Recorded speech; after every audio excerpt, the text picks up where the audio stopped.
Hey everyone, welcome to another episode of Fed Up with me, Fed Up Gaz, the eternal miserable one. Joining me today are Sky and Will from the band Frogg. How is it going today, both? Yeah, it's going well. Thanks for having us. You're very welcome. It's going good, Will, yeah? I've got to say, I remember hearing about the band from John Asher a few years ago, and he sent me some promos when I used to do my radio shows. I've been on hiatus for a few years, and I always wondered. I've been dying to ask you this. How did you come up with the name Frogg? Because you must get comments on that all the time because it is an unusual name. And it's one you certainly remember. Like, hey, it's a band called Frogg. And like, Frogg.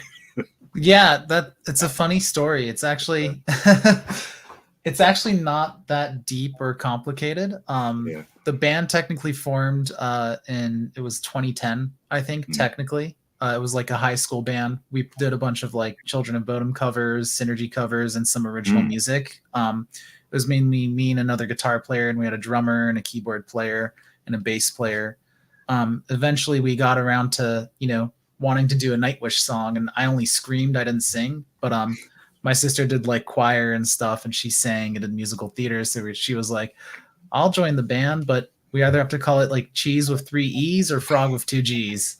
And we were like 16 or whatever, so we just said, all right, we'll be Frogg. And that was kind of it. It's not like a very deep meaning or anything, but that's the true story of the origin of the name. So we went on like that, and college happened, life happened, writing didn't stop. Will and I used to jam when I was in Frogg in high school. Will and I were local to each other, and we would get together and play through he was really good at drums and I was really good at guitars, and it was hard to find that when you're like young, who do you play with? But we kind of found each other because we could both play like the Fortress album from Protest the Heroes, like a big record that I knew all the parts, and he knew it like the back of his hand. So we kind of just got together and like we would shred those songs front to finish and just like know them about, and then get together just to play them essentially. So we'd learn them at home and just jam straight up. That was kind of how the name came about, though. Honestly, man, I thought it was hilarious, and I love funny things like that. And it was one that stuck with me. I must admit, when you first hit me up, and I got the email from it said Frogg, I immediately assumed this has to be a stoner or a psychedelic band. And then I looked back through my emails and thought, oh, John's actually been sending me promos from this band for a long time. When I was on hiatus I've only been back about 6 weeks or so now. And I thought, man, no, this is a actual band. It's not, a random stoner sending you some riffies done in wherever. Not knocking stoner music. I like plenty of stoner bands myself. But yeah, it's fun and memorable. And I've got to, the other thing that's immediately drew me, I mean, I like to do deep dives on everything connected with bands, but the cover for Wake Up, and I was talking to you, Sky, a little bit off air about this, saying I could be completely off with this. The same with some of the things I've noticed in the lyrics. So you've got the frog in the top right hand corner there, and you've got like wake up as if in a sense kind of had to have like a spiritual awakening to like stream of consciousness, being more self-aware and being better, etc. And at first, before I heard you just explain the meaning on Frog, I thought, is this going along with like the song A Reptilian Dystopia? And I thought, is this hinting at like the reptilian conspiracy themes? And I thought it could be off here. So am I completely off? I'm thinking I maybe am. That's a lot of questions at the same time. It is, isn't it? I've got a habit of asking loaded questions. As for how we settled on the particular piece of artwork for Wake Up, I can take credit on vetoing a bunch of stuff and pushing a bunch of other stuff. For the Reptilian Utopia EP, that happened. Sky hit me up about it at the time, and I was unavailable and out of town. We both went to Berklee College of Music, and I stuck around in Boston for an additional 8 years or something until I came back. Decided I had enough of that place. But when we got around to writing the new material and putting it together and assembling the song, we had a totally different draft for the art. that was a lot more kind of streamlined. You know, it's think of like all the gent bands who put out like some sort of color gradient with the title. Yeah. And one of the drafts was this sort of was what you see, which is to me looked like some old software that you buy the hardware for, you know, like packaging for floppy disk. Yeah. Yeah. Or yeah, like, like those retro, like a CD thing or like a cartridge box. So I just kind of went like, why not go that way? And then cut out the big guy from the frog on the front of Reptilian Dystopia and like silhouette him on stuff. Start using him as a logo, because that's a really great piece. That's a painting. That thing's an oil painting. Really? Yeah. You know, that first EP has a great piece of artwork for it, and didn't get marketed a lot. But that big evil Cthulhu demon frog is very much our mascot now. So you know, we're like, how many things can we put him on? Can we put him on shot glasses? Can we put him on T-shirts? We can sure put him on like a retro box for a Sega Master System game or something like that. It's certainly eye-grabbing for sure, and I like that. So yeah, I was completely off, going away on a completely different theme there, and had a alternative interpretation, I shall say. No, that's good. We're all about having alternative interpretations, like even lyrically and conceptually. We're not really the whole album is there's not one recurring theme or concept that we're hard stuck to. And each song kind of has not only a different concept, meaning, or different interpretations, it's a completely different subgenre of metal. Wake Up is kind of on our proggier side. Yeah. And I think we have like another one or two like pretty proggy songs. And then I think we might have 2 or 3 just straight up more metalcore songs. And then maybe there's one that's more technical death metal, like a lot more blast beats, more double kick, less weird.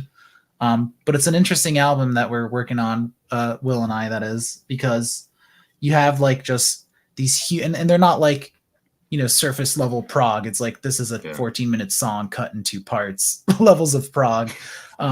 So we're not just scratching at the surface saying we do all these different styles for the sake of it. It's just we have bands in these styles that we love to listen to, that we've loved playing growing up and matured to excel at, on a professional level with our crafts. And it's just, I feel like we're writing music that we just want to write because we enjoy it. It's not really with a specific purpose or confined to all having to be the same subgenre of metal, whether that's a good thing or not for our band. It's just, sometimes you want to write a metalcore song that's, metalcore, but with a little more chops and a little more to it. And I think that's perfectly fine to have it on a record, personally. Yeah. Well, it stops it being limited for you, and it stops it being boring, because if you're then not enjoying the music that you're creating and the art that goes alongside it, then that's going to come across to people. I've said this before to guests, you can tell if it's music sometimes that's just being put out for the case to be filler. There hasn't got that passion or soul, and it's pretty bland. Whereas if you're really enjoying it, that will come across to people. The little bit that I've heard from you, I can sense that, and I wonder if people have had a hard time actually describing your sound, because there's certainly the prog there, there's the technical, it can go from thrash into melodic death, then even a little bit of metalcore coming through. You've got the clean and harsh vocals, very intricate, can't even say the word now, very intricate technical parts, solos as well, the same with the drums.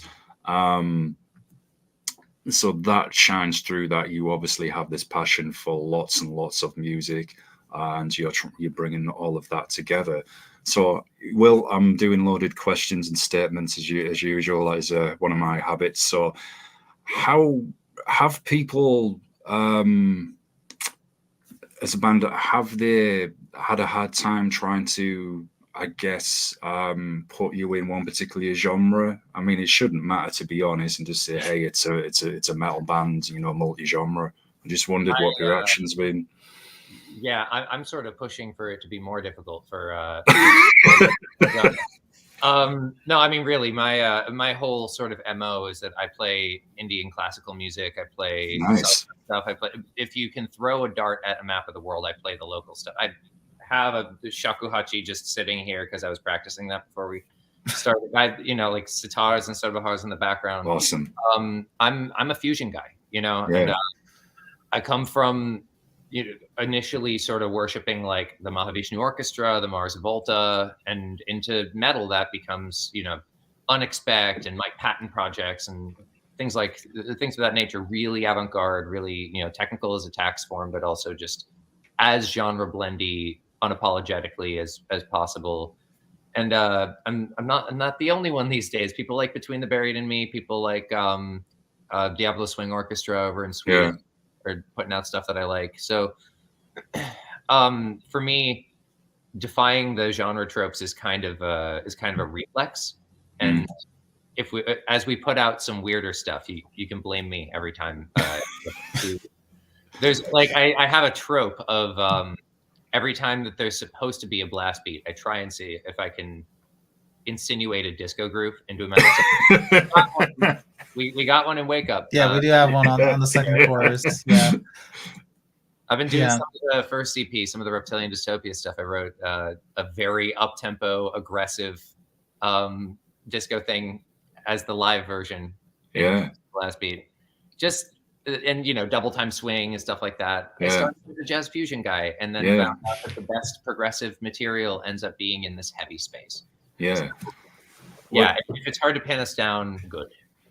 Yeah, I don't really know what we are, so I don't really care personally. It's like I like Will's deep into his style of music, and I'm kind of just like a trash can of like 5 different main types of metal that are more mainstream. So it's kind of just it's whatever comes out. Honestly, it's whatever you're gonna get.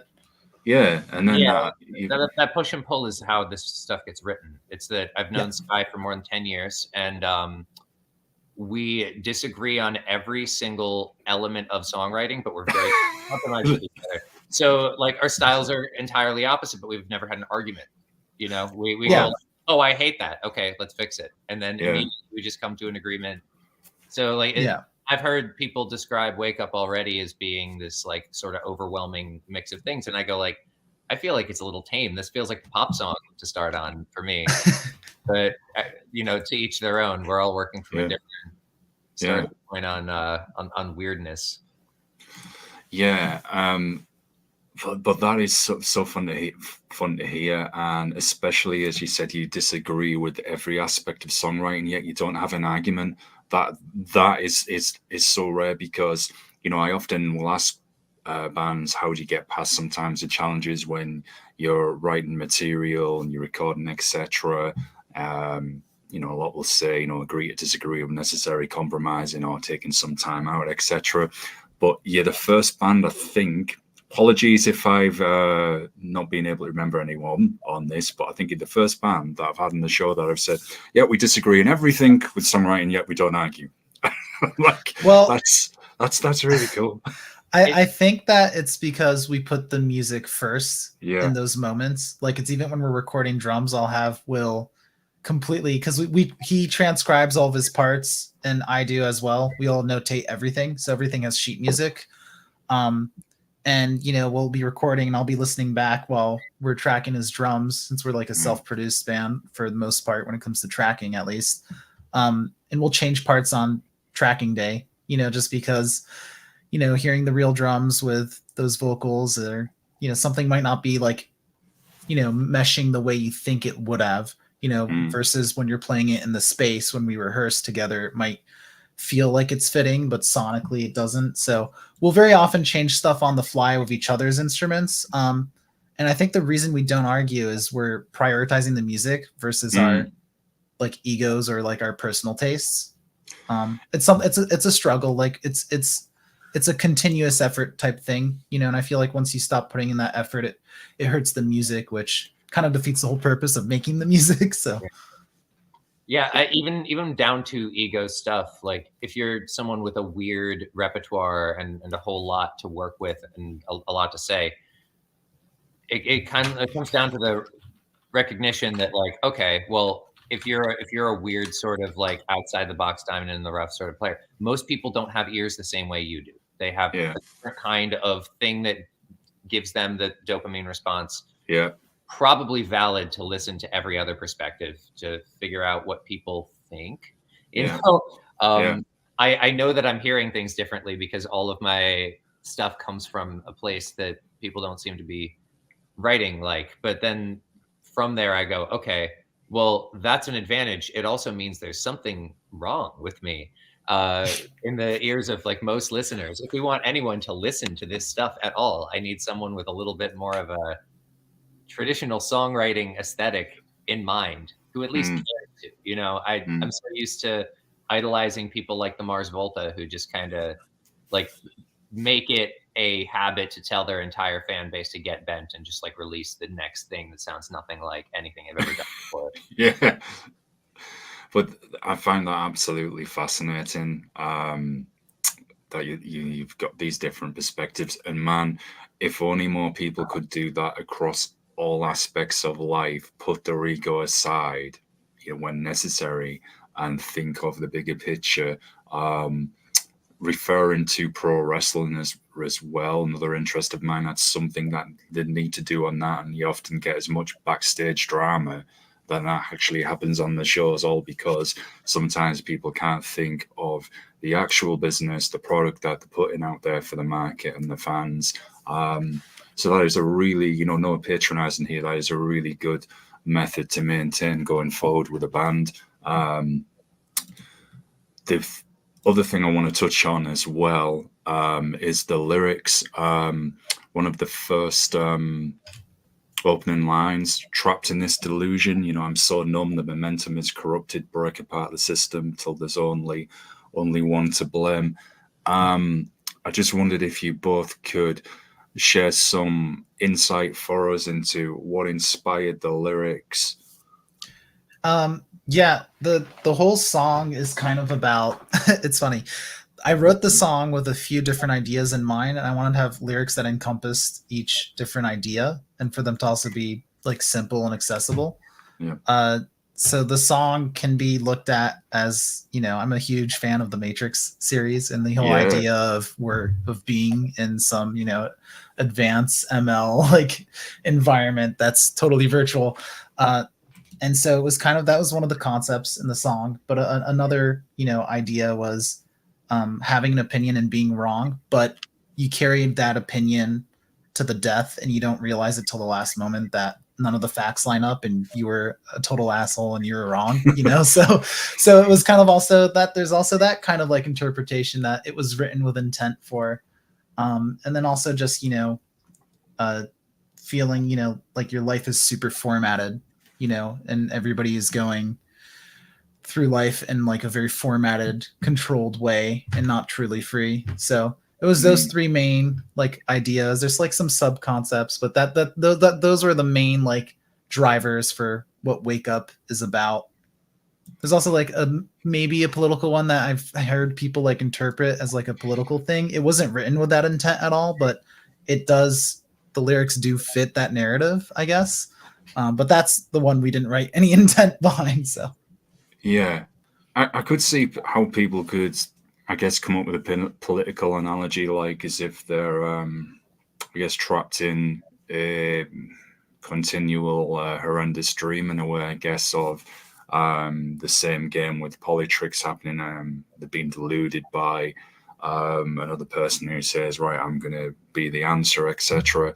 I love the Matrix vibe, and you're a fan of like artificial created realities. I mean, there's the whole theory, I think, what's been kind of going around for last number of years. Are we actually all living in a computer simulation? I've been doing lots of reading on that as well. It's quite interesting. People are thinking you're just such a nerd. I am, but I can't resist things like that. It's the sci-fi element as well. So I'm just like, yeah. So I'm just wondered as well, what's the response been like to wake up? Have, hopefully people have enjoyed the music. Has anybody said anything different on the lyrics as well? It's another loaded question. I think that like musically it's been like pretty positively received. There's always the criticism of like, this is overwhelming, this is too much. And it's funny because when Will and I make music, we really don't want to do gent. We really don't want to do prog that's been prog before, you know? Yeah. We don't really want to do something that isn't unique. And it's not like I write with an intent personally of, you know, Wake Up's gonna be so different and unique. I don't think it's that different of a song. I just think it's like a combination of different things that people aren't used to having back to back to back, section by section. So I think that's the overwhelming aspect that people have critiqued, which you know, I don't think we take that as much of a negative criticism. You know, it's really dense music, and when with this whole album, even the metalcore songs, maybe they're way more accessible, but they're written to be kind of like an experience. You know, not have any song that's kind of like remotely like it. So yeah, that I think it's been pretty well received though. Like, there's definitely people that have listened to the EP and, you know, Wake Up and they're excited. So Yeah. that's everything, you know. Yeah, definitely. If there's anything like an overarching rule of how things are done, which there mostly isn't, but most things I go through an arranging pass on in the score, just because I have spent extra time not forgetting how to read music.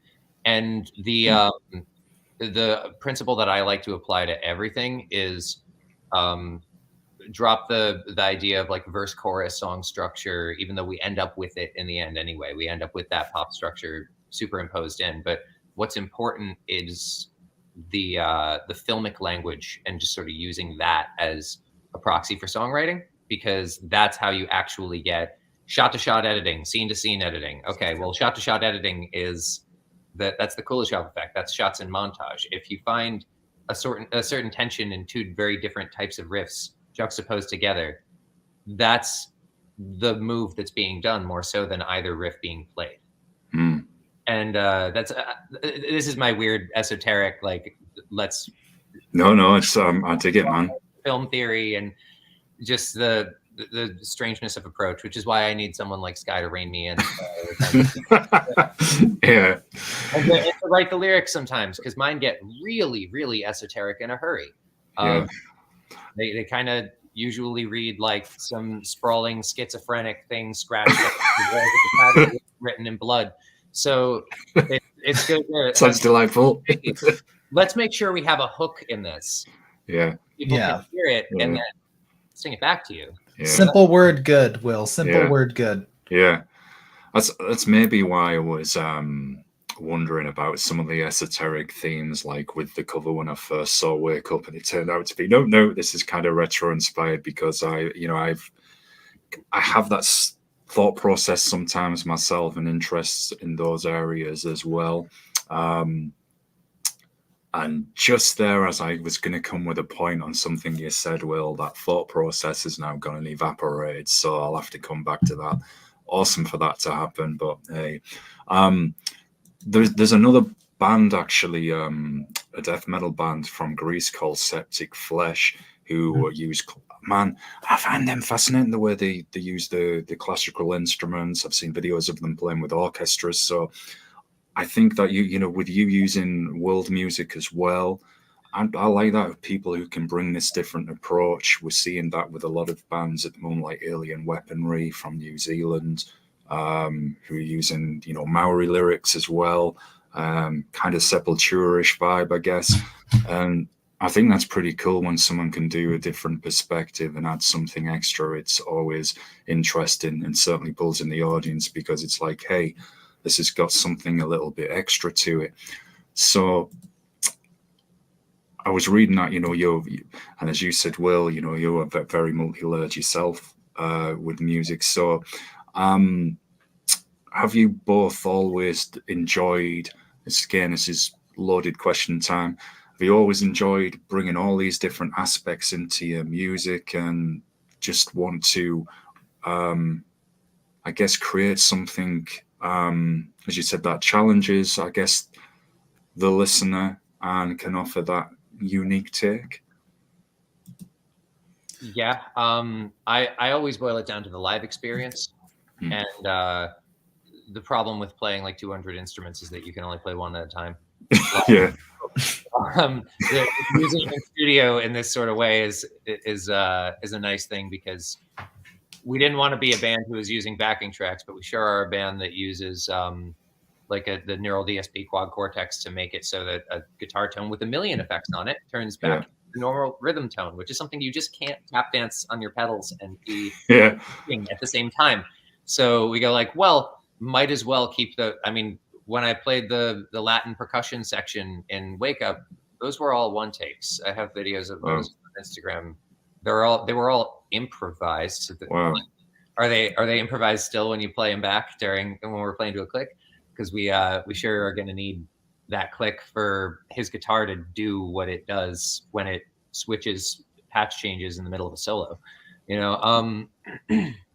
The sort of live approach, how are we going to convey this, as long as we have a way to do it, even if it requires a rearrangement, even if it requires a complete stylistic reimagining. That's sort of like a hard separation between the orchestrate as much as you want process, and then like there's 4 people on stage, what do you do? And I think that's a non-issue where a lot of people treat it like a problem, even if we didn't have any sort of backing tracks to work with as an option. I'm always kind of excited by the idea of handling that in the moment and turning things into a more improvisational thing. So everything I write for the live show. I think Sky also kind of intends everything for the live show. And if we're to put our egos aside, then at the end of the day, we still get to have our ego moments when we go and play it, and everything is hard to play in a way that's obvious to the audience. And we all go, look how good I am at the thing I'm doing for the whole Yeah. I'm getting a sense as well, when you're talking about like impromptu moments and improvising, kind of it's almost giving me the sense of a jazz vibe. Is often what they do, when they're free flowing in jazz as well. How would they? Yeah, there's a balance of being able to. My method as a drummer for working with stuff that's as through composed as some of this stuff is being able to just sing back everybody's lines, because every jazz drummer wants to be able to like hit the rhythmic shot of every soloist and try to anticipate them. You're always trying to anticipate the soloist. Why is it that metal drummers in these progressive bands who have through composed solos that are played the same way every night are not sending the shots of the solo? You can learn it and sing it back, and your guitar player is not going to change it very much. This for a fact. So, like every jazz drummer's dream would probably be to play in a band where they can just mind read the guitar player, because it's a through composed element. I think it kind of comes together that way. If you can phrase melodically on the drum kit and rhythmically on a string instrument, then you can start having a dialogue. Sky, make everything I said make sense. I don't even remember the question, if I'm being honest. But neither do I have the time. Don't worry. On the note of like live shows, like for me, I want our live show to be an experience. When I go to see some of my favorite metal bands, I like seeing them because they're my favorite metal bands. Do they put on the best live show?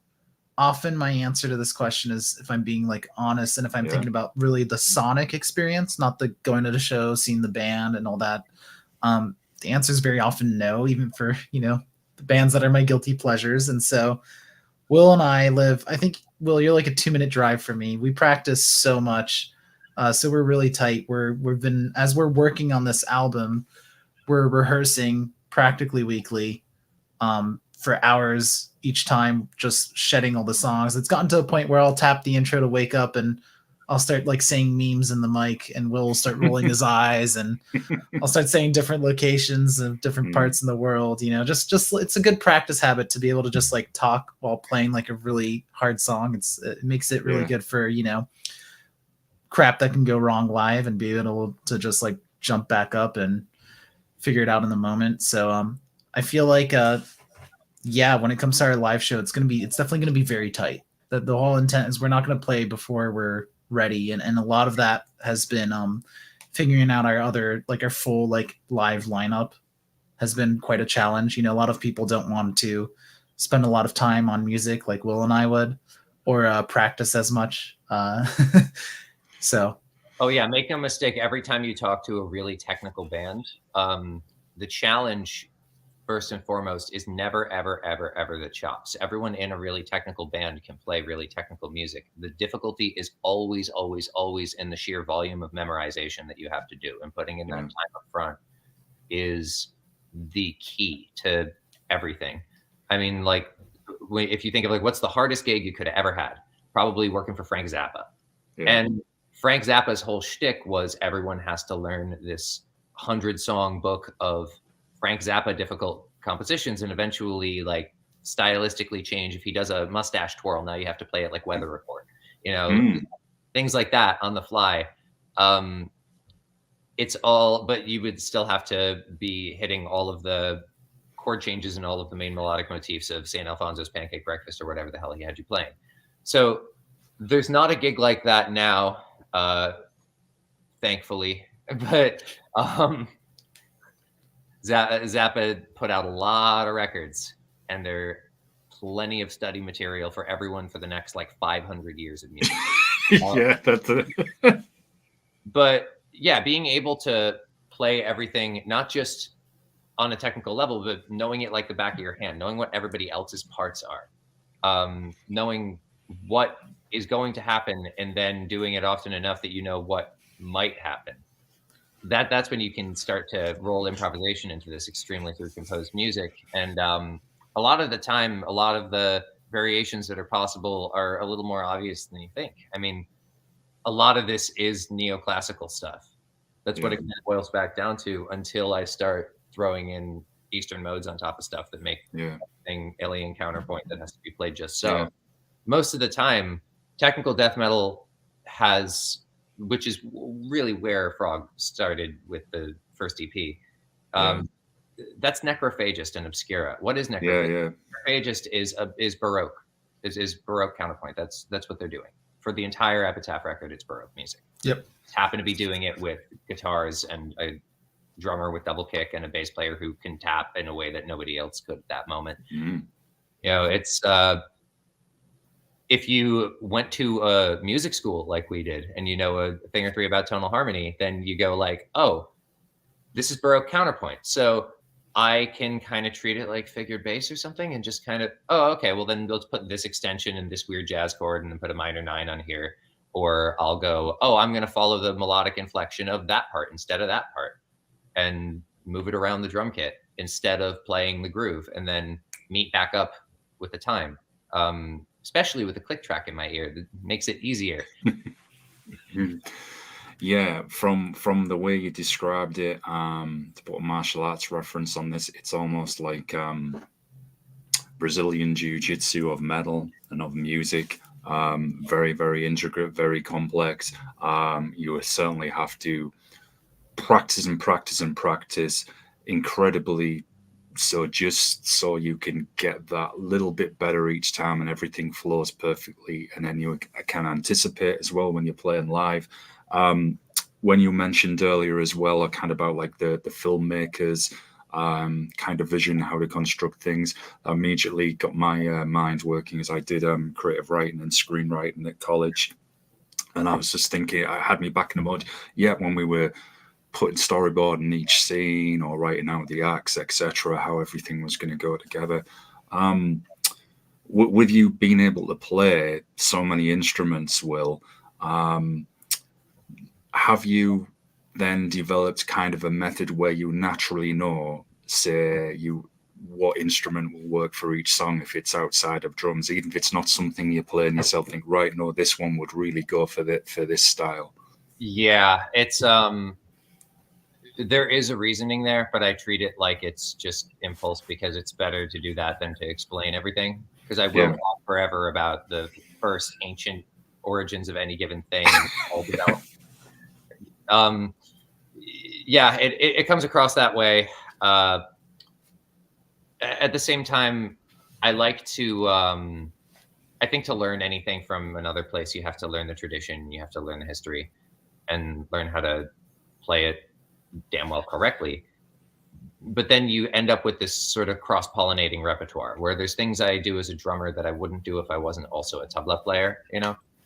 And that kind of thinking is useful a lot of the time.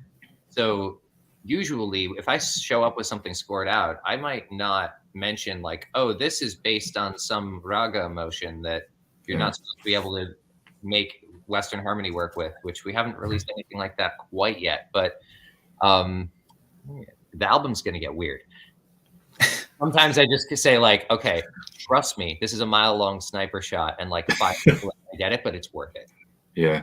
And then, I'm always kind of aiming for the 5 people who are going to get it on the most obscure combination of one area's theory on another's instrumentation and the endless cross-pollination of what we're doing. And then Sky's job is to be like, yeah, but can we be a band that makes songs that people like also? Yeah, I mean, we do have 2 songs on the album that are Will's babies. White whales. They're both really, really weird and really, really dense. But to compensate, I just included a straight up metalcore song or 2. So it's I mean, if you want to listen to a record, you know, you're gonna find a lot of diversity and in terms of not just like stylistically, but also instrumentation. I'm pretty sure Will has like a potentially maybe almost a minute of sitar at the front of one of these songs. Maybe it's more like 40 seconds. We're going to do that though. I might want you to play guitar on it. I don't know. I'm thinking we load up the sitar for a gig, you know, in our live show. Just have you start on it. I'm sure that'll be really easy to transport it, not a pain in the ass at all, and all the other bands will love us when we open for them as a nobody band when the drummer has to bring his big ass sitar on the stage. There's a couple on that part too. So I can drummer. I can put those on the table off to the side. But at this, I did think I have to pitch to you a version of that that's an open tuning that behaves like drone strings and plays the whole thing on an acoustic guitar or a clean channel. But either way. We run into stuff like that. I have a couple of older compositions that were that I've gotten people in previous bands I played with to agree like this stuff is good, but also it's so weird to memorize because it starts to take advantage of extended techniques where I go like, oh yeah, just hit the sweep arpeggio and then hold that and then cross your arm over to tap this note and slide it. And like, well, I've checked everything on a fretboard, and they go, yeah, that doesn't mean it doesn't take like 1,000 hours to memorize. Yeah. So I have a couple of these compositions that are the ones I wrote for this album are years old. Wow. And the most technical thing, the Sky referenced us having a like 15-minute 2-parter. We started writing the first riffs of that when we were like 19. Yeah, that was so back to like the origin of Frogg and college happening. You know, I went to college I think like a year before you did, Will. We're like a year apart. Yeah. I was writing this the song. It doesn't really have a title. We call it like Technical Reptilian or something. It's like a working title. It's not the actual title. It's gonna be split into. I've called it a reptile dysfunction a few times. Reptile. Yeah, we've had a few working titles. The song is really long, but it's got some really, really cool moments. And it's the thing I love about it is that we're finally getting it done and we're revisiting it a decade later with our craft being so much different because we wrote it when I would consider myself still young. You know, I think I was 18, 19 by the time we were kind of done writing that song. And, you know, doing a second pass now that we're like reunited and doing the band, it's led to a lot of arrangement treatments and decision making that my younger self wouldn't have made. But the same can be said about, you know, vice versa. Like I would not have written such an aggressive guitar part or such a technical part in this day and age. I probably would have been more tasteful, but I kind of like that. It's almost like the way you would describe teenage angst.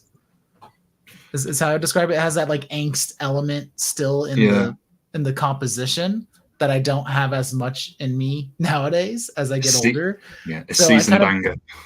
So I kind of get to take advantage of my past, you know, self, you know, and how he, you know, young Sky would have written, but also arrange it, treat it, and produce it, and do all the bells and whistles that I've honed over the years now. So it's been a real pleasure ripping that one off of our cold storage of repertoire and kind of just making it like this big masterpiece. So it's going to be a 2-parter song, and it's got a weird Hendrixy solo. It's very like Holdsworthy. It's kind of both. It's kind of like Alan Holdsworth and Jimi Hendrix had a baby, or fused together. That's how those were the 2 guitars that influenced that solo that you like so much, Will, in that section. It's literally just all along the Watchtower and City Nights. Yeah, I hear it. I also caught the Sean Lane string skip voicing in the one after it. The solo at the end is that one is hard. Here to we play. are talking to each other on your show about a song that we're not probably going to put out. Sorry, don't worry. It's all right. Yeah, you're good. How it goes, but yeah, I'll say definitely that the teenage angst. It is an interesting thing to look back at things you wrote at like just at the end of high school, beginning of college, and be like, oh, pushing 30 version of me knows this a lot better, and knows what to do a lot better, and has many times more knowledge on the subject. But also pushing 30 version of me didn't have the teenage angst and an incomplete aesthetic, and therefore like less ability to get laid. Wankst, you could call it. Like, angrier about more things. I've always been told that over time I wanted less technical music that was going to be easier to play and more expressive in sort of like a soulful kind of way. And I feel like my brain has just decided to take up a crystal meth habit when I'm not looking, where it's only gotten more indulgent, where I didn't have anything out until the age of 29 because I've been this serial live hired gun guy.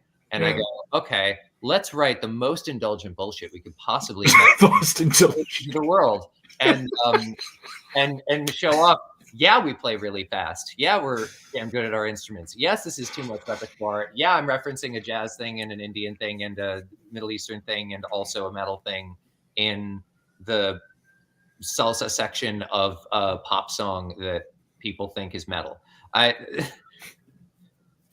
No, but I was going to say, one thing I noticed as you were both talking as well, it certainly sounds like you bring the best out in each other as well, which is really good. And that's certainly a huge quality to have for the band. And feel free to go off topic. Don't worry about if it's a song that's not coming out. This show is very organic. I do it myself. Sometimes my mind will wander off into another area. I'll be asking questions within a question, as you've obviously noticed. So don't worry about that. I wondered as well, though, with everything being said, I read that Wake Up is the first song that you've wrote with a new lineup. So how have the new members adapted to the band, and have they brought some of the qualities as well, and they all meld in well with you? Very specifically, that means it's the first thing written with me. Right. Yeah. Which is technically chronologically not true, because we talked about a song that's 10 years ago. But it's the first thing released that Will and I Will and I wrote the entire song, essentially, like musically. He wrote the bass and drums, I wrote all the guitars, and then the lyrics. The feature is actually technically my partner, the clean vocalist, Emma. She's like our honorary guest. All of the EP's choirs, none of those are fake choirs. All the oohs and ahs are just like, I brought her in the studio and, sing this note you're hearing in your ear here and do it, layer it 20 times rather than have like a fake choir. Although sometimes we like having a fake choir, like in Ancient Rain. But a lot of it's just real stuff.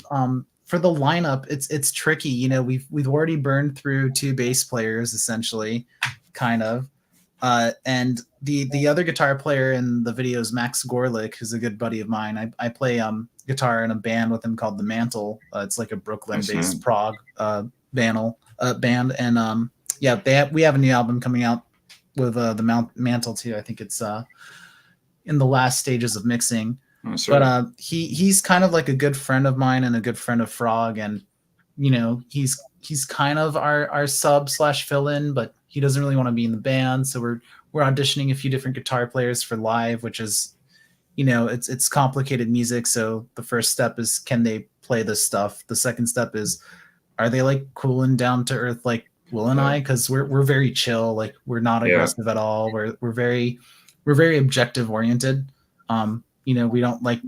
I mean, we don't like to just kind of do nothing. I know there's bands that like to like be a band and do band things where it's just kind of like hanging out and smoking weed or something. But we're very much like enjoy the practice and the grind. It's something we like doing. So finding somebody who's also interested in doing that is complicated.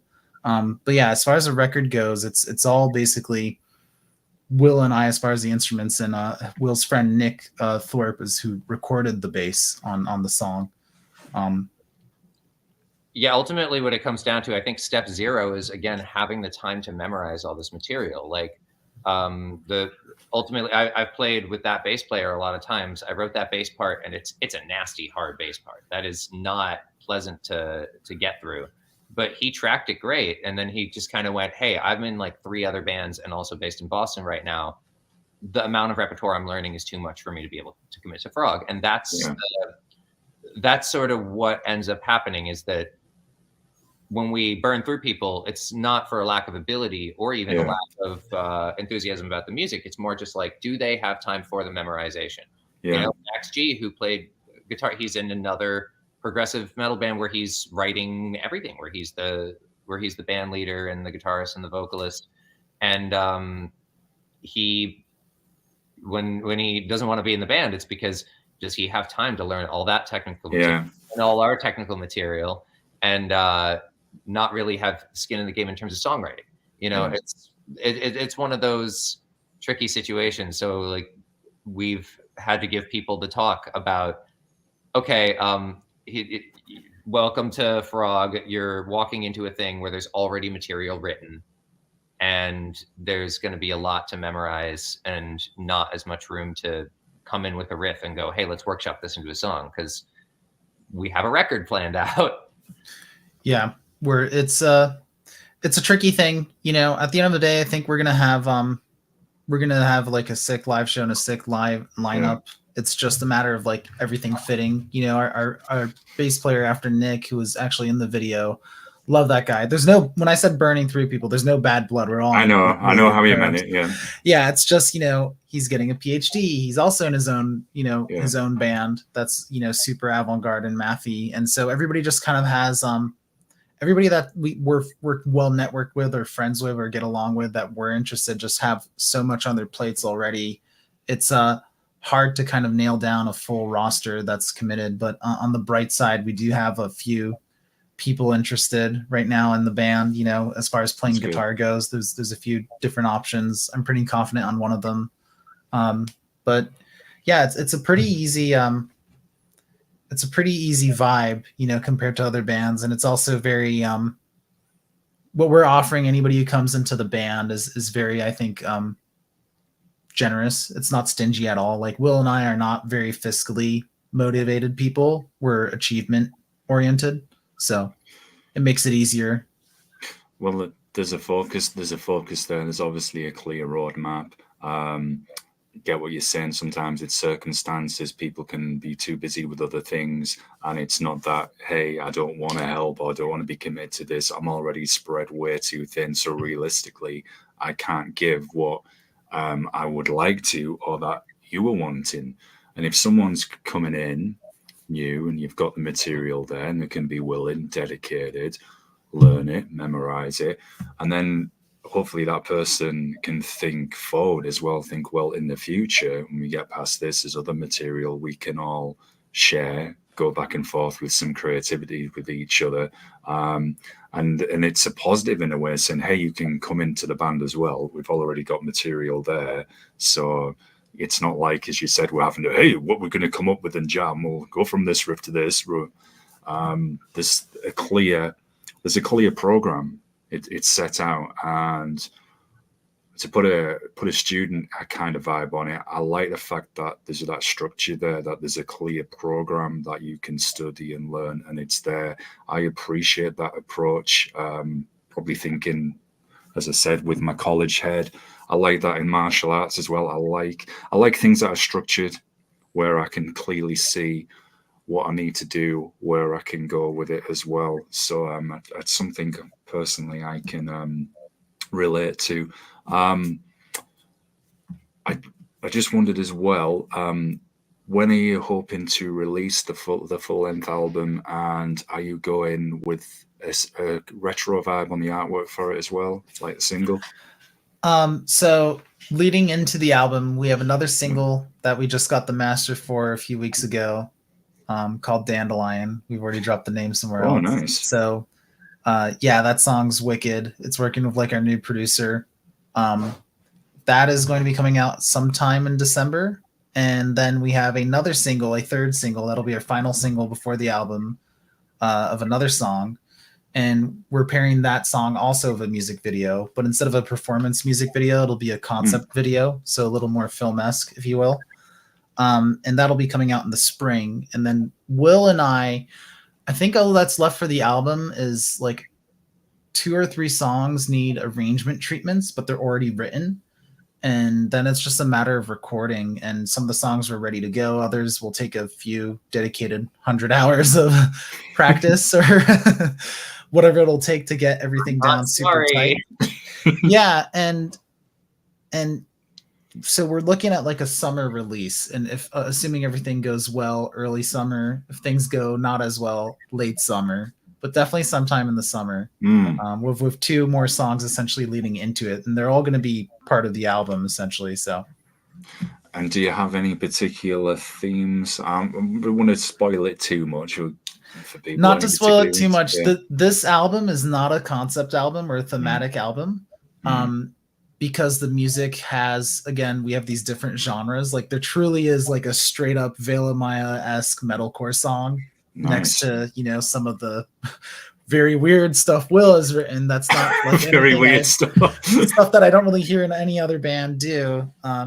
So it's not really, there's no all-encompassing theme or concept. It's just song by song is how I would take it. Each song is a little different type of metal, and will kind of catch you, off guard, which I think is cool, to just click play on a record and be like, this is that same band? Yeah, I guess it is. They kind of have the same different, like drum sound and guitar sound, but like the songwriting will just take, some sharp, turns every other song. I don't know what the line layout of the album will be. Section, if I have my way, Yeah, there's just going to be a bunch of curveballs on the record. And as far as the artwork, so the artwork from the EP was done by technically like assisted by another painter, but 2 painters in France. One of them mainly paints like old cartoons and anime girls. He's like this. Yeah, he's Yann Kempen and Bertrand Lefebvre. They both like paint like red. One of them paints like apocalyptic Americana type stuff, and the other paints like hentai-esque anime ladies. It's not very nudie. It kind of is, I guess, but they're these 2 French painters, and we commissioned them for the EP art, and we said, do something like super, like say we gave them very minimal direction because I wanted to see what they came up with. Loved it all. I mean, not a huge fan of the upper left corner of the 666 and that stuff. They're not metal. They're not in the metal scene. I just thought it'd be really cool to have like French artists paint an actual painting, and I think the EP paintings like oil and charcoal. And to just do whatever they want with just like, here's a band name, here's a concept. We want a frog demon guy. He's our mascot, design our mascot, and just kind of like figure out a theme. Like it could be, here are some references. It could be destructive. It could be like the gent thing. And they kind of just did their own thing. And I thought it came out pretty unique. But yeah, I'm thinking we're going to have them do another painting with a little more direction for the album, but also kind of just let them be artists. These are painters that have shows in museums in France and sell their paintings for quite a lot of money. So if they're happy doing it again for us, I'll just kind of give them free reign after I give them the initial direction. We can't really like do any edits or revisions because it's going to be a big ass painting. But I think it'll come out good and original and unique, and it'll be a good reflection of what we're doing, musically, Will and I here. So I can't really be upset no matter how it turns out is how I'm thinking about it. It's just an expressionism thing. So if you're throwing up curveballs at a fan, you think you can make a tomato? Just say, look, this was another vision we had, whether it was intended or not. They might not notice. You know, you find out sometimes that you take one person who does anime girl porn and another person who does post-apocalyptic Americana, and you get a Lovecraftian frog monster, but no tentacles in the entire show. I mean, I thought it came out cool. I love our little mascot guy. I want to put out T-shirts or polos where instead of the polo, it's just him embroidered. That's that's the hashtag. We're a bigger band and can afford good merch goals. Yeah, it's awesome though. Even his eye, it almost looks like he's got like this little kind of mischievous kind of. He's looking up out of his eye. Like he's kind of casting a spell. Yeah, you know? It's cool. Oh yeah, we're keeping the eye forever. We put the eye, we keep the little frog eye and the O of the logo. Isn't that interesting though? When other people can come up with their interpretation of your music or of the ideas you've got, to say, hey, go away with it. See what you come up with, what you create. I always find that interesting, all the different interpretations people have. You know, and I read that you're fluent in Francais, Sky, and I know it's very good. I was learning 6 languages and I've dropped down to 2. French was one of them. My Francais was the weakest out of them all. It was terrible. Getting past a few basics, you know, hello, goodbye, good night, stuff like that. Yeah. And I just decided, sadly, with the time I've available, focus on your 2 strongest and maybe come back to the others at some point. So now I just focus on Spanish and Italian, but I was doing Swedish, German, French, Arabic on top of it. Wow. And I've always been fascinated by languages. I view them like music, just with different sounds. And I love hearing the different inflections, the different tones. And it's just something I've always found super, super interesting. I'm a nerd for things like that. So I like hearing it even in metal as well. As I mentioned earlier, Weaponry, when they do some of their lyrics in the Maori language, because I feel it's kind of being authentic to that culture, but bringing something in different as well. And I kind of like that. I'm super nerding here, but I like that blending of using First Nations cultures and languages and history with modern music as well. I just feel it adds just a soul to it, something that you don't hear too much. And I know I've just gone on a super nerd tangent there about it. No, it's we had never. Again, my favorite band is the Mars Volta. That's a bilingual band. Very much so, because Cedric sings in English and Spanish. But we had never spoken about until just now doing any lyrics in French. We've never. We could. I mean, why not? If Sky screams in French, didn't you just sort of like luck into that by literally learning French first and then learning English by necessity?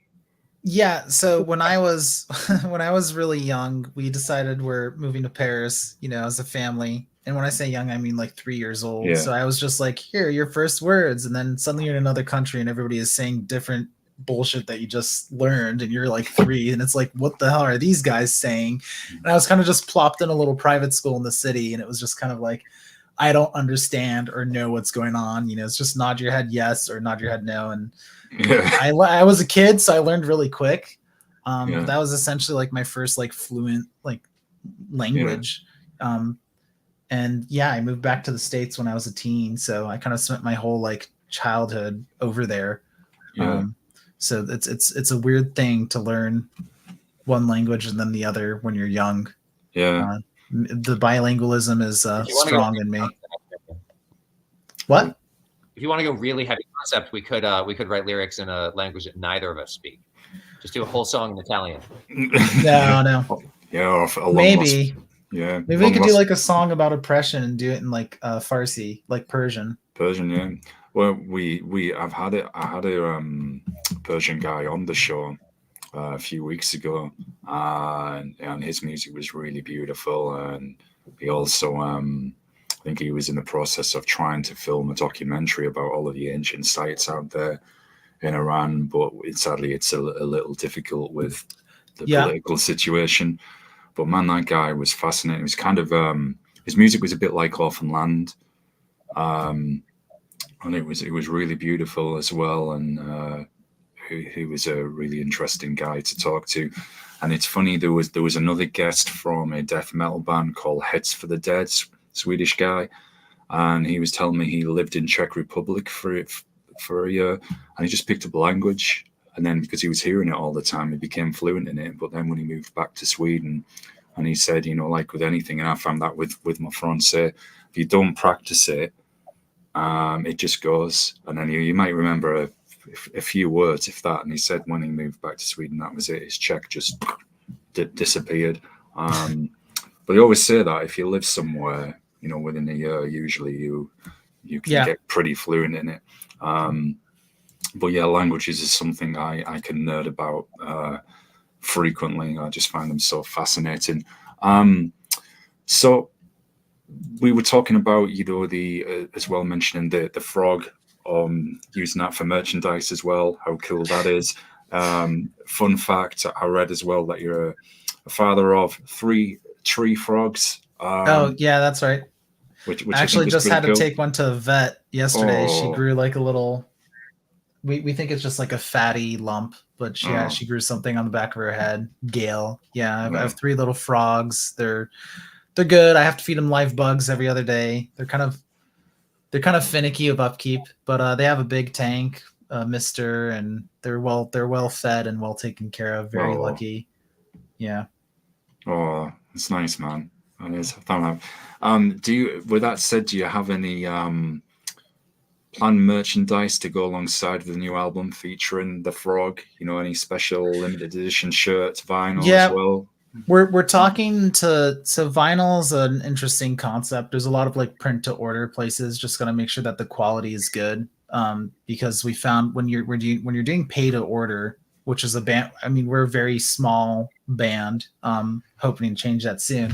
But as a small band, we don't really want to sell merchandise that isn't like worth people buying, you know, and there's quality concerns of a lot of the paid to order options. So I actually went down with my friend to like a print shop that's like more local. So I'm just trying to see like what is there around like the greater New York area where somebody might be able to print some shirts or hoodies or make merch, and it be, you know, I don't feel bad if somebody's spending $40 to get a hoodie mailed to them. You know, it's just I think our paid to order stuff that we had been doing, it's like we net like $0 because it's just like when you don't order enough of it, the prices are like crazy. We don't make money on it. And it's still barely affordable. So it's kind of just like nobody's really winning in that situation. And we don't want people who like the band to end up with scuffed merchandise. So when the album comes out, we'll definitely have something lined up. And I'm happy to say that I'm 99% sure it'll be a local option. So it'll be, you know, somewhere I can drive to if there's like problems with something, or, you know, they don't have to ship 100 shirts to me. I can drive and pick them up and not pay some crazy international shipping fee. That way we can sell the shirts for even less money and people can, you know, get them if they want them. But yeah, there'll definitely be merch with the album, maybe even before like leading into the album. Yeah, definitely. Anything that helps keep the cost down as well, especially when you're looking to progress to get to, as you said, not be a small band. And vinyl's an interesting one. It's a frequent topic on the shows. There's the demand there for vinyl because of all the wonderful artwork you can do with it, but it's just so expensive as well, very expensive. That's why you might see a band will just say, right, we'll have 100 copies of our album on vinyl, and that's it. Once that run's gone, just because, like I said, it's just so expensive. Just going off topic a bit, there's some random nerding here. We were talking a little bit about 40K before we went live, and Will, you come in and heard that. So outside of music, what other interests do you have? You know, 40K, any other sci-fi, fantasy, horror, film? I mean, like with the Warhammer stuff, I did that when I was a kid. I was painting the miniatures and going to Baltimore Games Day stuff and all that. But that's a very expensive hobby, and really, you know, like once I had to start paying rent, then I sort of went like, okay, well, there's things I'm never going to do again because of that. For me, it's constant acquisition of more instruments and more practice time. I find that I don't grow to hate it. That I just sort of I intake more music and more film at all times, and I can turn into a bit of a shut-in doing that. But I have to be the pretty boy vampire shut-in, so I'll like do my makeup and hair to not and sit and like watch the. I just found out Netflix did a reboot of Mystery Science Theater 3000. And they're like, oh, I have to sit around and practice like sarangi and shakuhachi while watching that, which is probably the strangest thing you could do in your free time. I'm not leaving my house today, and the only reason I'm not in eyeliner for this interview is because I just haven't put it on yet.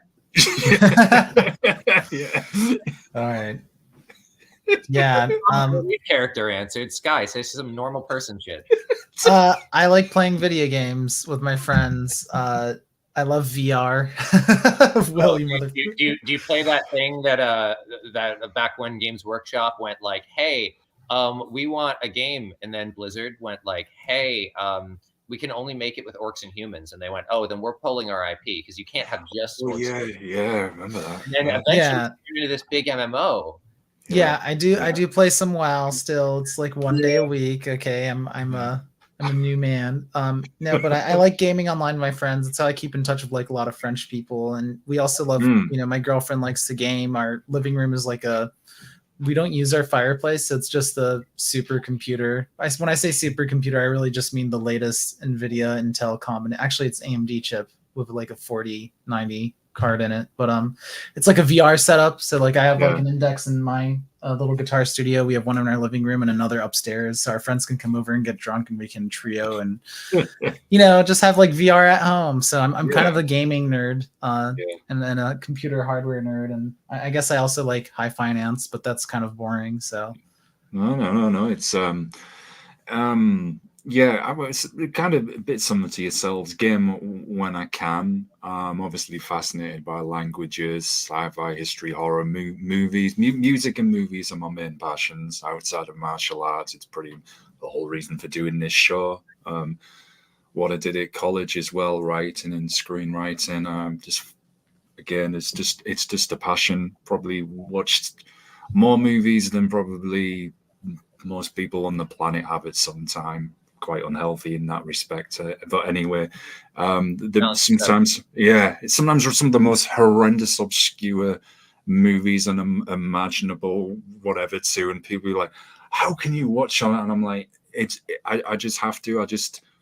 It's really hard to explain to someone that I think doesn't get. I'm going to not putting this well, and I sound like I'm being a horrible person, but it's just something that you either get or don't. I feel.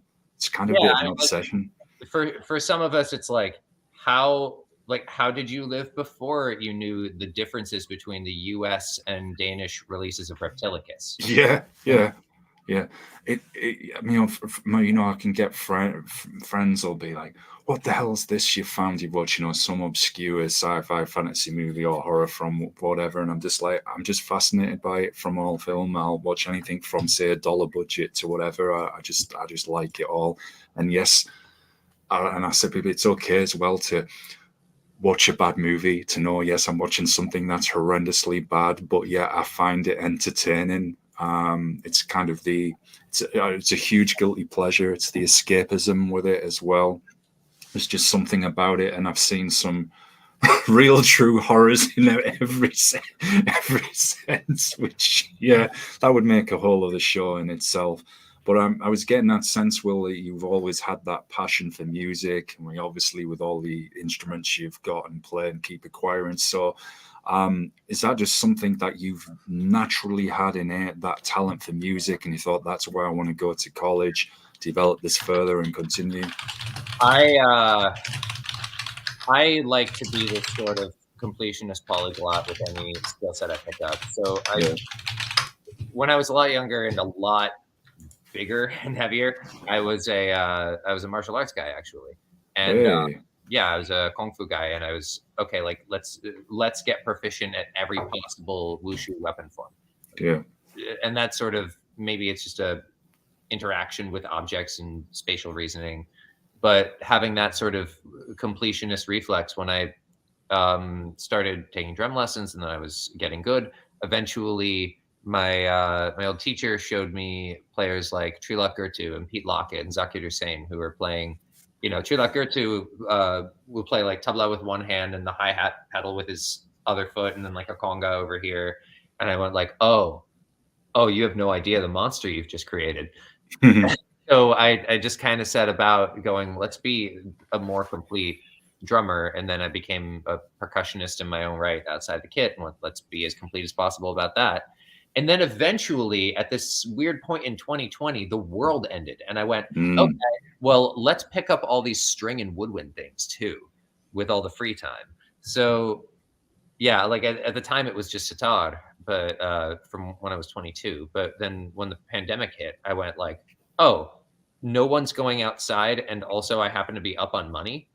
Let's learn every melody instrument from South Asia, and then start moving into like the East Asian stuff. And now I played a little bit on every Japanese woodwind. I still suck at the shakuhachi, but yeah, it just kind of rolls into itself. It's part OCD and part actual love and fascination for the thing, but it's a natural tendency, I guess. I've shown it elsewhere. Yeah. And every bad movie is also something I'm trying to. I've always, here's the worst thing about me as a human being is that I have had more first dates with the movie Birdemic, Shock and Terror, than any sort of social interaction at all. Like that's for about 8 years in Boston. I would like go on Tinder, match with someone, be like, hey, let's hang out, meet at a coffee shop, go back to my place and watch Birdemic, Shock and Terror. And I know you know that movie. I know you know that movie. I know you know exactly how bad it is. See, I just send a shout to Ross, who's originally from Boston and he lives in San Diego. He runs a channel called Planet X Films, and he's my co-host on here as well. See, it is okay. There is other people out there that are just like me with films as well. It's not just me. I'm telling you, like all of those pickup artist type of guys, they have no idea how effective the worst movie you've ever seen. Because then you just start riffing it. You just start doing the Mystery Science Theater 3000 thing. And then what better way to get to know someone than to like see who points out first that like, oh, that stock footage just still has a watermark. Yeah, it's the reactions. You're exactly right, and the things they notice. It is absolutely perfect for both the conversation opener for everything, all the observational aspects to it as well. Definitely. You're totally right on Games Workshop as well, man. I've noted people who kind of like Games Workshop, everyone has this kind of love-hate relationship with it. It's like the art is fantastic, all the the imagery and everything, the world, but the prices, it's just the money involved to maintain that hobby. You could probably go on a world tour easily, especially as people get, you've got the main games, Age of Sigmar, 40k, and then they get 4 or 5 armies in, and then they have all the spin-off games or role-playing games. I'm just like, it's almost like getting people hooked on something like an addict, and then just slowly bleeding every bit of the finances out of them. And now I don't have the patience anymore to paint. I respect people who do. There's a lot of professional painters out there, and the work is fantastic. But now I don't have the time anymore to sit there for a couple of hours painting, putting armies together. And aside from the cost, I'm like, this is just insane. This is not feasible. You just described why people switch to Necrons. They're like, I have a day job now. I'm just gonna like the black primer, dry brush silver, Terminators done. Yeah, exactly. That's wasn't it? I think there's a chapter, isn't there? A chapter of Chaos Space Marines or something that is mainly like a Dark Legion or something. So you have to do very minimal paint work on them. It's not the Iron Warriors. No. I mean, it's kind of whatever you want it to be. My favorite thing I ever saw was at Baltimore Games Day. There was a guy in a tournament, not doing the painting competition, fielding a Tyranid army that were watermelons. Plating was the green, the dark stripes. Yeah, all the non-armor plating was pink with black dots. It was just watermelon Berg Rush. It works.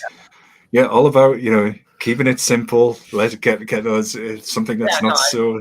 You have a mental image right now of like Tyranid watermelons, and like, oh yeah, of course, yeah.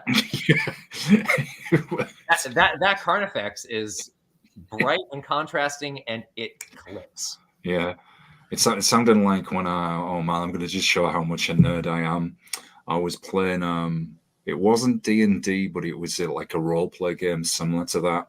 I've told this story so many times to people, and I made this like ranger character who was like, and yeah, I made it. That was it. I made I think an orc is a ranger, which wouldn't go with that anyway, but I did. Don't ask me why I did that at the time.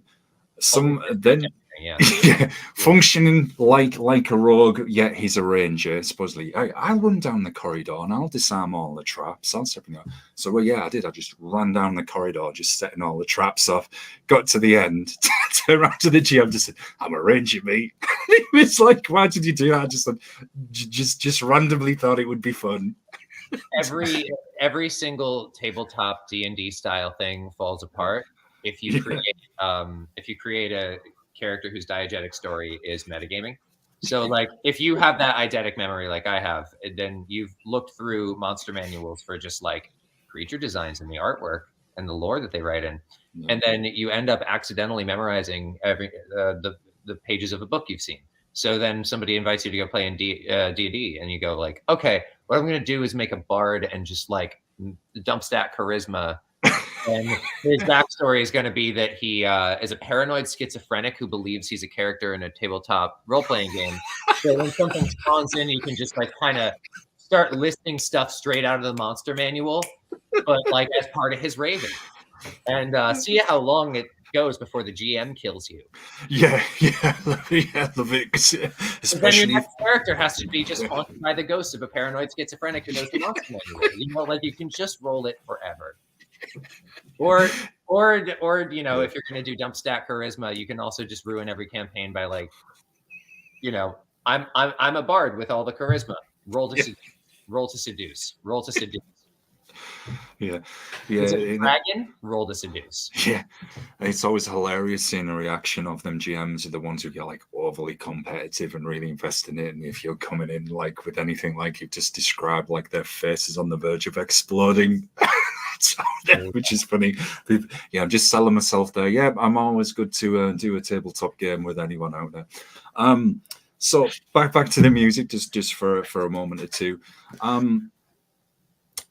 Probably been asked this before, but I'm going to ask it. If there is a genre or style of music that you may not have played yet, which you probably have, but if there isn't, is there something that you both would like to create one day? Maybe K-pop. Oh. I think we should write for like a K-pop company in Korea, like Ghostwrite. That'd be cool. I think we would because I think we would be good at it. Yeah, I was actually gonna say something pretty similar. Doing some sort of, I was gonna say Japanese pop thing, but there's a band out there called Wagaki Band, and I know them. Yeah, it's a live act. So half of their lineup is all traditional Japanese instruments, and I'm like, what don't they play? They don't have someone playing ryuteki. They don't have someone playing sho. They don't have someone playing iwa. And I'm like, I'm listing things that I know how to write for. I'm like, oh damn, the Wagaki Band thing works so well. What if I just did that with everything in my repertoire? Yeah, why not? Yeah, just actually ghostwriting but for me, ghostwriting never occurs to me because I kind of write things so that I can play them on stage. So that's where it's impossible to separate from the ego, but there'd be money. If there's something that we haven't done yet that I like to get in, I don't know about Frogg. I mean, first we gotta finish and put out the record. We have one single out right now, so there's plenty of uncovered ground already. A lot to do, But I mean, I guess there's been like a I've always had a standing thing of wanting to do like a duo acoustic set where we hit all these crazy tech death tunes, but it's like nylon string guitar, Yeah. like a mridangam or something for percussion, and just Yeah. play stuff from the EP, just like the most impossible. Yeah. But I can watch Sky's soul dying as I say that. No, I mean, On an acoustic guitar. if it's one of those extended neck nylons, it'd be okay. Yeah. Oh, you get the Yeah. that Javier Reyes like 8-string classical guitar. Yeah. Maybe. Later you mentioned Wagakaki as well. I'll probably just butcher the pronunciation because it's still how a lot of people haven't heard of them either. And Amy Lee from Evanescence did that collaboration with them on Sakura Rising, was it? So yeah. Again, I'm a sucker. I'm a sucker for that as well.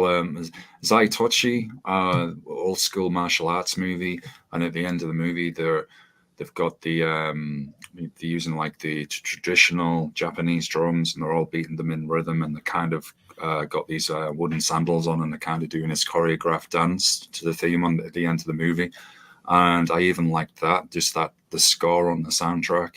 So I like the way they use the instruments to convey the tension, the build-up, and then when the action happens, those dramatic passages, all of that speaks to me as well.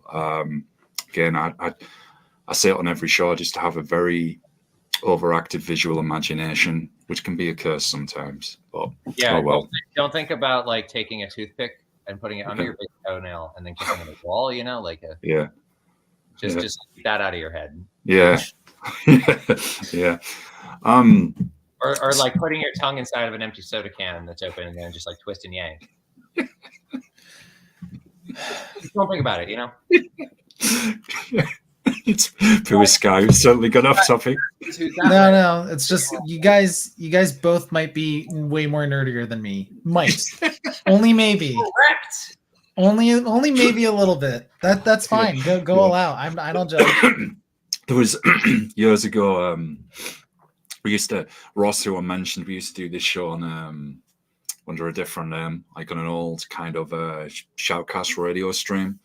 And we were talking to this hip hop guy, and he was from a very rough area. I think he was from the East Coast, actually. And yeah, he was a cool guy. And it got halfway through the interview, and Ross turned around to me and he said, "Guys, have you got any questions? And don't ask where this came from at the time." And I just said to this dude, I said, "Do you like Star Wars? Do you like this? Do you like that?" And actually he did. He responded. And I remember Ross at the time, he said, "Only you could end up having a nerdathon with like this underground hip hop MC, you know," and it was quite, you know, full on, you know, very kind of grimy flow as well in his style. And yet you were all having a nerdathon, you know, about Star Wars, sci-fi, fantasy, D&D, exactly what we've been doing. And I was like, well, I wanted to ask him. You never know. He did. Yeah. Find me a. I've worked with rappers quite a bit. Find me a millennial or Gen Z rapper who wasn't raised on like Dragon Ball Z. Yeah, exactly. You know? Yeah. It's a constant through line, and so was I, but kind of in the background. But the anime thing in hip hop right now is way bigger than people give it credit for. It's huge, man. Everybody's seen a lot of anime and played a lot of Street Fighter. That's what I've noticed. Yeah. Even in it's coming in a lot of the electro crossover as well. It's got that influence. There's those. I'm trying to think of the band. I forget the name, and there's a bunch of dudes who dress up like urban samurais. It'll come. Rise of North Star, that's it. Hardcore band from France, very, very hip hop influence. And in all the songs and videos, it's just like a love letter to anime. You know, Dragon Ball Z as well, all dressed like urban samurai dudes, which I dig. That's cool. And then all the street. I mean, they've even got, I think, a song on one of their albums called Third Strike. I'm like, yeah, Street Fighter 3. So like, yeah, it's awesome. So definitely. To save Pua Sky from nerding, sorry about that. Hopefully you'll want to come back. Yeah. We'll get to talk about the music next time. No, I feel like we covered a lot. while we're on that anime stuff, back to the music. If you want a good segue here, Yep. so the primary influence behind Wake Up that isn't already in all of our other influences, that doesn't show up everywhere. You know, the first EP was very much this love letter to Sky's biggest reverse camera, Sky's biggest influences. So, you know, Children of Bodom to Obscura to Necrophagist. But there's a really important Japanese band that we actually wrote a lot of this stuff kind of modeled after, that we both loved for a long time. Galnerius, yeah. And most people who know them in the US know them for doing a couple of anime theme songs, but I don't know what shows they've even done. I just know them as like Japanese Dream Theater. That's right. I'll have to check those out. Excellent sort of neoclassical Japanese progressive technical power metal band. Right. So Japanese Dream Theater. Yeah. Wake Up was very, very, that whole intro. Yeah, the whole intro to Wake Up is very Siu. Siu is the guitar player in Galnerius, has a really good Japanese alternate pinch harmonic picking, where every time you pick with the pick, you're slanting fully so that you nip to get a harmonic, you have to have the string get rung, and then it has to be partially muted from your thumb. So the pick hits the string, and then your thumb kind of lightly touches or grazes the string. So you get those pinch harmonics. But he does it where when he upstrokes back, his index, you slant it at a way where your index then also lightly touches the string. So it creates this effect of just harmonics being hit way faster than they usually are on the instrument. He has a really good technique for doing that. That's where I learned that. I watched like some old YouTube video of like young guitar. Some Japanese magazines had a lot of like stuff out on the guy, and that's how I learned a lot of his guitar playing. But yeah, Wake Up is very Galnerius influenced. I think that technique might have exclusively started in Japan, but yeah, I can vouch that Sky has that down to a point where I've seen him pinch harmonic every note in a sweep arpeggio before, or like he just has an extra. He just like has 24 more frets on his guitar, like from any given position. Yeah, it's just like, oh, jump at the octave, cool. But that any picked note that I've noticed, and I'm always trying to get him to like layer more of those, but they're really hard to consistently get away with without sounding like you're just using an octaver. Yeah. It's a cool technique. It's cool when you run out of frets and you shift down to go higher. I've noticed that with a lot of the Japanese music, even across genres and death metal, you can get them where they'll be dressing like geisha girls, they've got the makeup on, they've got that very theatrical edge, and other people, yes, I know that's associated with metal anyway, but I've always found that quite awesome. You've got like some guys will be playing really fast thrash and dressed in very like traditional Japanese costumes, or they've got the Japanese geisha girl makeup on and stuff, and it just adds another layer. Yes, when are you gonna wear the geisha girl makeup? Yeah. I don't know. I feel like the makeup is more your thing. A little bit. I could serve up like Castlevania Symphony of the Night every time. Man. I've got to behave on that. I'll start going on about the Castlevania series. They just cracked like 7-minute clock rush in luck mode, so speedrunners are now able to. Yeah. Oh no. Well, guys, I have really enjoyed chatting to you both. I really have. When I get to the end of the show, I always like to give guests a shout out. So I always say, is there anything you want to plug, shout out, anything at all? The floor is now yours. At Frogg Band, Instagram, at Frogg Band, at Frogg Official, frogofficial.bandcamp.com. We're a small band, so even one like, comment, or share helps us a ton. You know, it's the biggest challenge of wanting to do like music and art is having support that's just from strangers that enjoy what you're doing. So if you liked hearing this and talking with us, or just give us a quick little like or a listen or a spin, we'll be happy. Next time you're drinking something, remember not to drown. There we go, folks. There we go. There's a hack for you. Well, I want to thank you both for coming on. I will have a little chat to you in a moment off air. For those who've tuned in live, really appreciate it. For those who watch later, again, we all really appreciate it. Don't forget to follow and support Frogg. I'll put all the links to the band in the description. Also, hit the like button, support, subscribe to Fed Up. I'm usually on here every day with, I never know which guest is going to be on each day. It's always different. So if you want to come on as well, just get at me.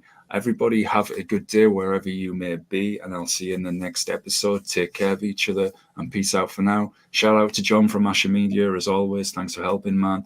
And again, thanks to Sky and Will for providing me with a really great conversation today and tolerating my random off-topicness and nerding as well.